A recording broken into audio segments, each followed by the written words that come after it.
Assalamualaikum warahmatullahi wabarakatuh. Kembali lagi dalam program Seruan Halipah bersama saya Taufik Ahmad. Pada episode Seruan Halipah kali ini kita akan membahas mengenai khutbah Jumat pada tanggal 8 Agustus 2025 yang disampaikan oleh Hajrat Haifatul Masih Al-Homis Ayadahullahu Ta'ala Binasil Ajiz di Masjid Mubarak Islamabad, Tilford, UK. Pada khutbah Jumat ini membahas mengenai peristiwa Fatah Mekah. Alhamdulillah pada episode kali ini telah hadir narasumber kita, Bapak Mubalik, Bapak Maulana Anom. Assalamualaikum, Pak. Waalaikumsalam warahmatullahi wabarakatuh. Baik, langsung saja kita masuk ke dalam pembahasan khutbah Jumat ini. Mungkin isi dari khutbah Jumat ini tuh mengenai apa ya, Pak? Iya, di dalam khutbah kali ini, Huzur menceritakan kepada kita tentang peristiwa Fatah Mekah. Jadi peristiwa yang ditunggu-tunggu oleh umat Islam, yaitu bagaimana umat Islam bisa menaklukkan kota Mekah, di mana tempat kelahiran Hadrat Rasulullah SAW dan juga tempat Rasulullah SAW terusir dari tempat kelahirannya sendiri. Nah, di dalam khutbah itu Huzur menyampaikan tuh banyak sekali nama-nama orang-orang yang dulunya sangat membenci kepada Islam, ya, mereka banyak yang menyiksa orang-orang Muslim, bahkan sampai membunuh, kemudian mendapatkan ampunan, maaf dari Rasulullah SAW, bahkan bagaimana dikisahkan oleh Huzur, orang-orang tersebut kemudian bukan saja bertaubat, tetapi menjadi umat Muslim yang sangat mencintai agama Islam, bahkan rela mengorbankan jiwa raganya untuk membela atau berjihad, berperang bersama dengan orang-orang Muslim. Oke, baik, Pak. Jadi mungkin dari peristiwa ini tuh mengapa peristiwa Fatah Mekah menjadi titik balik penting dalam sejarah Islam gitu, Pak? Iya, kenapa peristiwa Fatah Mekah ini menjadi titik balik? Karena sebelumnya ketika Nabi Muhammad SAW menghabiskan 10 tahun dakwah kenabiannya di Mekah, itu mengalami penindasan yang luar biasa. Bagaimana kita dapati kisah-kisah para sahabat Rasulullah SAW itu disiksa dan dibunuh dengan cara yang sangat keji.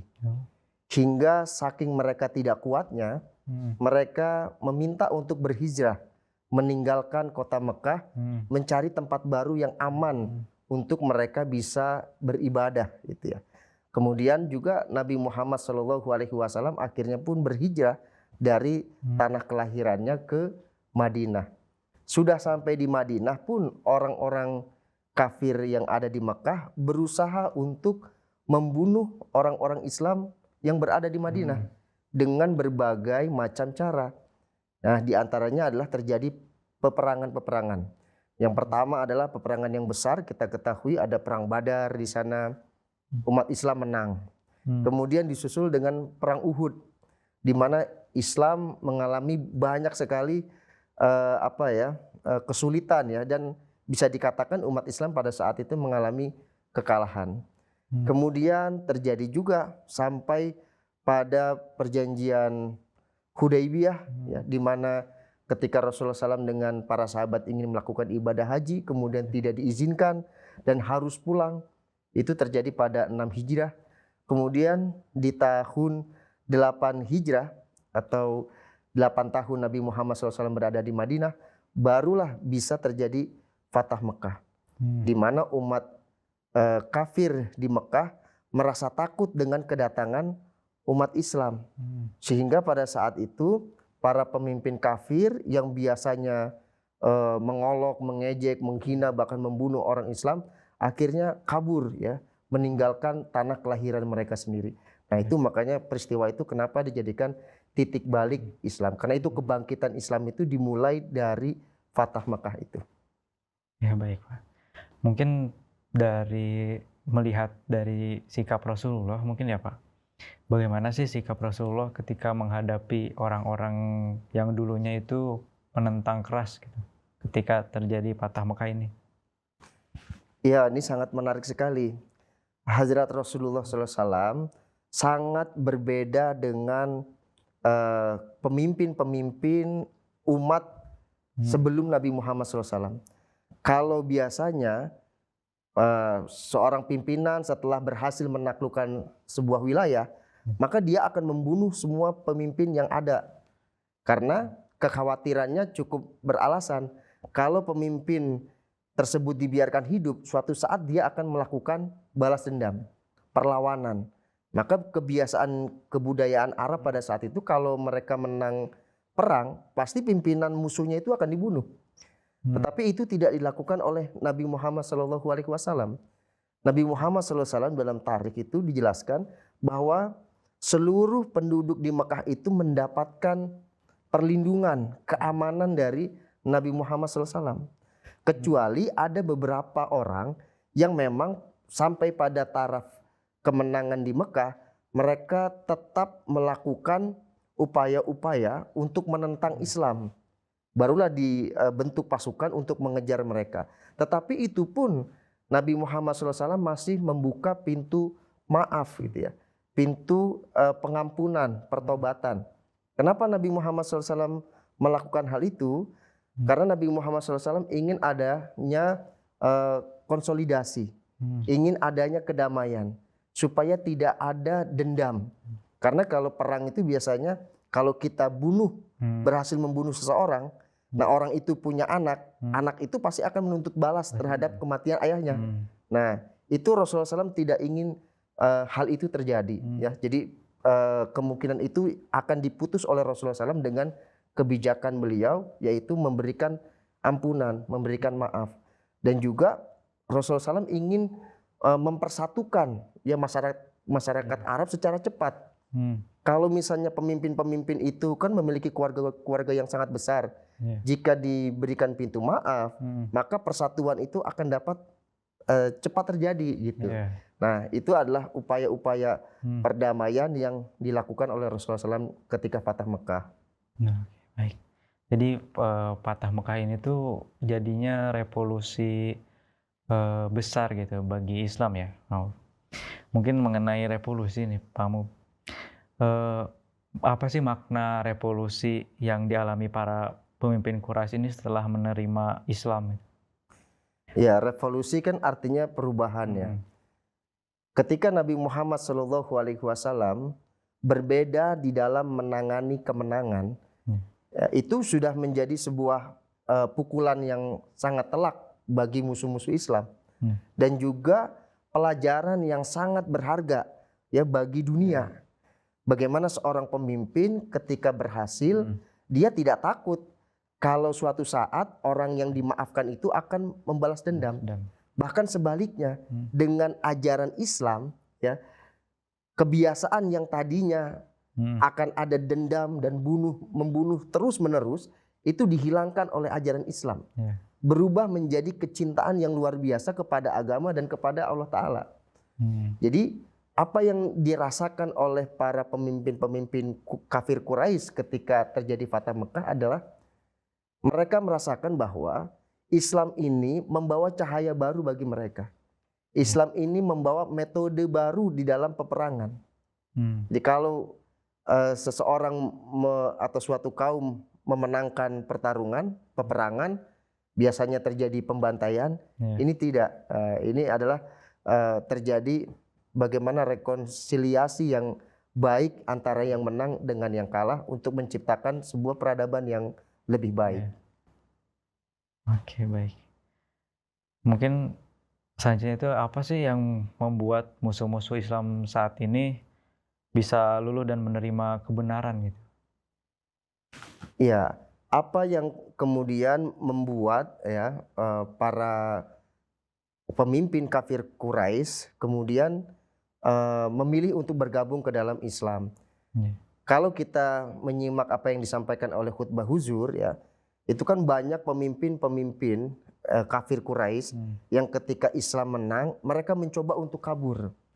Karena bagi mereka ini tidak akan aman ini berada atau hidup di lingkungan di mana mereka kalah dan umat Islam menang, sedangkan dulu mereka berbuat sangat aniaya kepada umat Islam. Ketakutan. Iya, mereka mengalami ketakutan yang sangat luar biasa. Tetapi ketika Nabi Muhammad SAW mengumumkan bahwa akan ada keadilan, akan ada kasih sayang, kemudian Nabi Muhammad SAW memerintahkan beberapa sahabat, bahkan menunjuk langsung orang-orang petinggi kafir Quraisy yang dulu pernah menyiksa orang Islam, ya, kemudian memerintahkan beberapa sahabat untuk menyampaikan pesan damai kepada pemimpin tersebut, ya. Dengan pesan-pesan itu, ya, dengan kepercayaan kafir Quraisy terhadap pribadi Nabi Muhammad SAW yang sudah dipraktekkan oleh Nabi Muhammad SAW sebelumnya, baik ketika ada di Mekah dan ada di Madinah, itu yang membuat pemimpin kafir Quraisy itu menjadi percaya kepada Nabi Muhammad SAW, sehingga di dalam hatinya kalau Nabi Muhammad SAW dulu berbuat baik, ya, sepanjang hidupnya berbuat baik, maka sekarang pun Nabi Muhammad SAW akan berbuat baik. Nah, keyakinan itulah kemudian yang membawa orang-orang kafir Quraisy ini menaruh kepercayaan, sehingga dari kepercayaan itulah mereka belajar tentang agama Islam. Oke, mungkin selanjutnya itu apa persamaan antara penentangan keras terhadap Rasulullah dengan penentangan yang dialami Jemaat Ahmadiyah yang sekarang, gitu, Pak? Iya, ada beberapa persamaan penentangan yang terjadi di zaman Rasulullah SAW dengan yang kita alami. Yang pertama adalah penentangan di zaman Rasulullah SAW itu kan karena Rasulullah SAW mengaku utusan Tuhan, ya, kemudian menyampaikan hal-hal baru yang mereformasi perilaku-perilaku orang-orang di zaman Rasulullah SAW kan.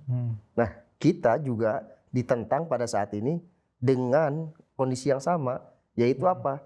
Kita mengimani seorang Rasul Tuhan, yaitu Hadrat Imam Mahdi, di mana Hadrat Mirza Ghulam Ahmad alaihissalam mendakwakan bahwa diri beliau itu adalah Imam Mahdi yang dinubuatkan kedatangannya oleh Hadrat Rasulullah SAW. Itu yang pertama. Yang kedua adalah bagaimana di zaman Hadrat Rasulullah SAW ketika ditentang, mereka melihat, ya, bukan saja sahabat tetapi juga musuh melihat banyak sekali pertolongan dari Allah Subhanahu wa taala kepada umat Islam.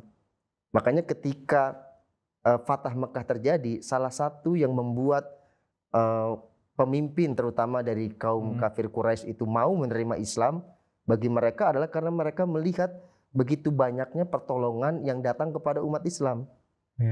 Jumlah pasukan musuh misalnya, ya, berkali-kali lipat. Jumlah pasukan Islam sangat kecil dan sangat sederhana peralatan perangnya, tapi kok bisa menang? Itu kemudian yang menarik hati orang-orang kafir, ya, terutama pemimpin yang ada di Mekah, kemudian bergabung ke dalam Islam. Mereka tidak punya pilihan, karena bagi mereka Tuhan mereka Manat, Lata, Uzza itu tidak memberikan manfaat, gitu, ya. Nah, itu juga terjadi di zaman kita ketika terjadi banyak sekali penentangan, gitu, ya, walaupun bentuknya tidak peperangan seperti di zaman Rasulullah SAW, ya, karena memang kondisinya juga berbeda di zaman dulu dengan zaman sekarang.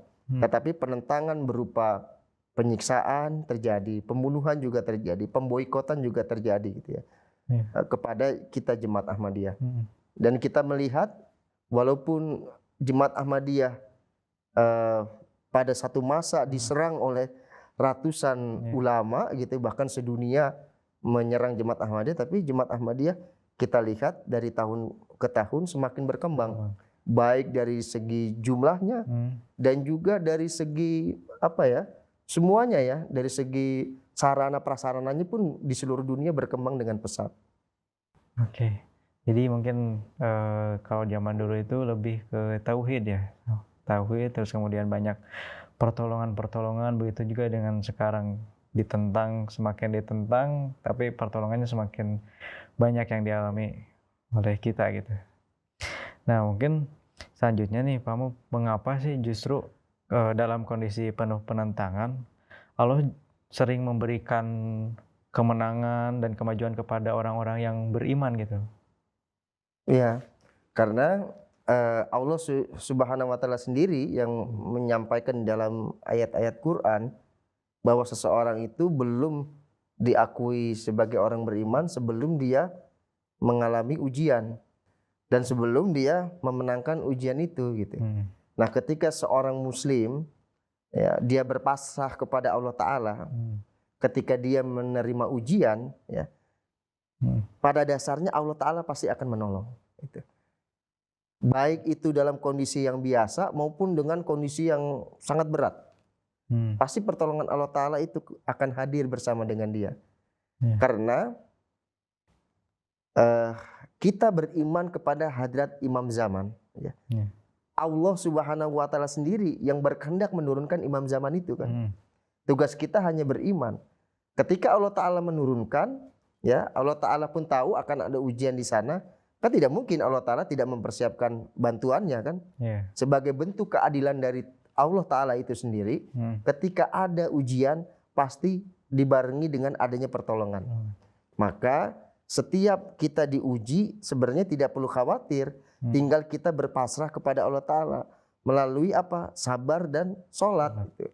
Jika itu dua itu kita lakukan ya, dan itu juga sering sekali diulang oleh Hadrat Khalifah ketika mendapatkan ujian, ya bersabar dan juga sholat itu, berdoa kepada Tuhan. Nanti pertolongan itu pasti akan datang dengan sendiri dan kita akan melihat, oh ternyata pertolongan Allah taala sudah turun itu. Iya, jadi orang-orang beriman ini tuh pasti bakal dikasih ujian ya. Ujian akhirnya dapat pertolongan dari Allah taala gitu. Oke, baik. Mungkin bagaimana sih kita bisa mengambil pelajaran dari Fatah Mekah untuk tetap yakin bahwa jemaat akan terus maju meski banyak penentangan gitu. Ya, Fatah Mekah itu mengajarkan kepada kita sebelum kita mendapatkan kemenangan, kan Fatah itu artinya kemenangan, dan kemenangannya pun di Mekah. Nah, kenapa disebut dengan Fatah Mekah? Kenapa dinamai dengan kemenangan berada di Mekah? Karena di Mekah itulah tempatnya orang-orang Islam awalin terutama ditempa dan diuji. Melalui apa? Melalui segala macam penyiksaan. Bahkan sampai pembunuhan dengan cara yang paling sadis. Ya. Baik itu secara fisik maupun juga secara sosial masyarakat. Yang dikucilkan, yang diboikot, yang jualannya tidak boleh dibeli oleh orang yang bukan Islam gitu ya. Telah mengalami berbagai macam fase ujian. Dan orang Islam dalam menghadapi fase-fase ujian itu melihat bentuk-bentuk pertolongan dari Allah taala. Nah, Fatah Mekah mengajarkan kepada kita bahwa sebagai orang yang beriman, kita pasti akan mendapatkan banyak sekali ujian. Di jemaat pasti banyak sekali ujian. Tapi yakinlah, ketika jemaat ini memang benar adalah pohon yang ditanam oleh Allah Subhanahu wa taala, maka Allah taala sendiri yang akan melindungi tanaman itu, yang akan menjaga tanaman itu, dan yang akan memenangkan tanaman itu dibandingkan dengan tanaman-tanaman yang lain. Karena Jemaat Ahmadiyah memang janjinya adalah akan mendapatkan kemenangan itu ya, terhadap kelompok-kelompok yang lain. Mungkin selanjutnya bagaimana kita meneladani akhlak Rasulullah SAW dalam bersabar menghadapi penentangan, namun tetap optimis pada janji Allah Ta'ala gitu. Nanti bakal ada diberikan kemenangan gitu. Iya. Dalam setiap bentuk ujian, contoh ya misalnya peperangan. Ya. Kenapa para sahabat itu ketika disampaikan misalnya oleh Rasulullah SAW bahwa kita akan berperang. Kemudian para sahabat kan tentu akan mengkalkulasi kan kekuatan kita umat muslim berapa ini. Kemudian kekuatan musuh berapa gitu. Dan umat muslim juga tahu, oh kekuatan kita jauh lebih lemah. Gitu ya. Kekuatan kita mungkin ada satu masa 300, Di pihak lawan lebih daripada 1.000 pasukan yang menyerang gitu ya. Nah, dari kalkulasi ini kan seharusnya secara matematika umat muslim kalah kan. Tetapi Nabi Muhammad SAW memberikan gambaran yang lain ya. Rasulullah SAW menyampaikan bahwa di dalam setiap peperangan yang kalian hadapi itu selalu ada pertolongan Allah Ta'ala. Maka jalanilah itu dengan kesabaran gitu. Kalau tidak sabar kan melihat jumlah saja pasti akan mundur ya. Pasti akan lari, ini mah pasti akan kalah. Ini namanya mati konyol gitu ya. Mati dengan sia-sia ini gitu ya. Sudah pasti kalah ya bagusnya lari gitu. Tetapi ketika Nabi Muhammad SAW ya melihat kondisi seperti itu, beliau selalu sampaikan bahwa kita akan menang. Kuncinya adalah bersabar. Tetap percaya kepada Allah Ta'ala bahwa Allah Ta'ala akan memberikan pertolongannya di setiap ujian yang terjadi. Peperangan dengan jumlah yang tidak sebanding kan itu ujian juga ya. Berat untuk menghadapi lawan yang jauh lebih tangguh daripada kita gitu ya. Nah, kesabaran itulah yang selalu ditanamkan, dan kesabaran itu kemudian yang membuahkan hasil siapa yang akhirnya menjadi pemenang.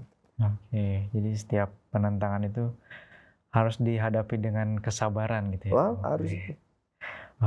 Mungkin apa sih arti penting doa dan tablik dalam menghadapi penentangan, sebagaimana Rasulullah SAW juga terus bertablik dengan hikmah gitu. Ya, memang di dalam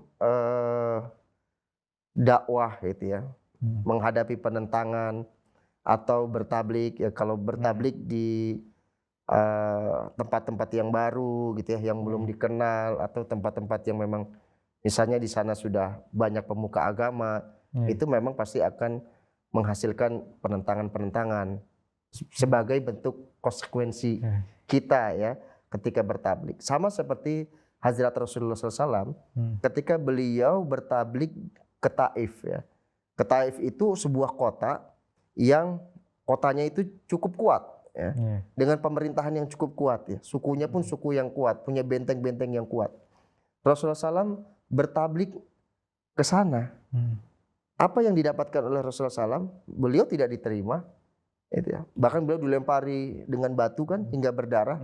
Hingga malaikat pun datang kepada Rasulullah SAW dan menawarkan, jika engkau izinkan saya akan pindahkan gunung ini ke kota Taif gitu kan. Artinya ingin membunuh orang-orang yang di Taif karena menolak Rasulullah SAW. Tapi Rasulullah SAW kan menghadapi itu semua dengan apa? Dengan kesabaran, melarang malaikat Jibril gitu ya untuk memindahkan gunung, atau melarang untuk membunuh orang-orang Taif, karena memiliki harapan bahwa di masa yang akan datang Taif ini akan berbaiat kepada Islam itu. Dan ini terbukti ketika Fatah Makkah terjadi ya, walaupun tidak langsung baiat, ada juga perang Hunain, kemudian ada juga sejarah pengepungan kota Taif ya. Setelah itu orang-orang yang di Taif akhirnya sadar, berjumpa dengan Rasulullah SAW di tahun 9 Hijrah ya. Kalau Fatah Makkah itu kan 8 Hijrah terjadi. 9 Hijrah, setahun kemudian orang-orang Taif itu akhirnya masuk ke dalam Islam gitu ya. Tanpa adanya peperangan terhadap mereka ya. Walaupun dikepung tapi tanpa peperangan. Nah, itu contoh ya. Contoh yang harus menginspirasi kita gitu ya. Yang harus menjadi prinsip kita ketika kita berdakwah, ketika kita bertablik. Toh Rasulullah SAW juga mengalami penentangan yang mungkin kalau dibandingkan dengan kita masih jauh ya. Mengalami penentangan tidak sedahsyat Rasulullah SAW gitu. Kalau Rasulullah SAW saja sabar, Rasulullah SAW saja pemaaf, Rasulullah SAW saja memiliki harapan yang besar terhadap orang-orang yang ditabligi, kenapa kita tidak mencontoh hal-hal tersebut ketika kita melakukan pertabligan?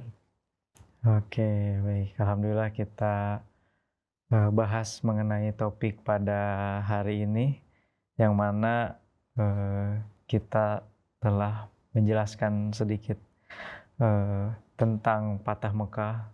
Kemudian dari Fatah Mekah ini kita belajar bahwa setiap ada penentangan kita harus hadapi dengan bersabar. Baiklah pemirsa MTA, di mana demikian pembahasan khutbah kita pada episode kali ini. Jazakumullah ahsanal jazaa. Sampai jumpa di episode Seruan Halipah berikutnya. Saya Taufik Ahmad Hidayat beserta kru yang bertugas pamit undur diri. Wassalamualaikum warahmatullahi wabarakatuh.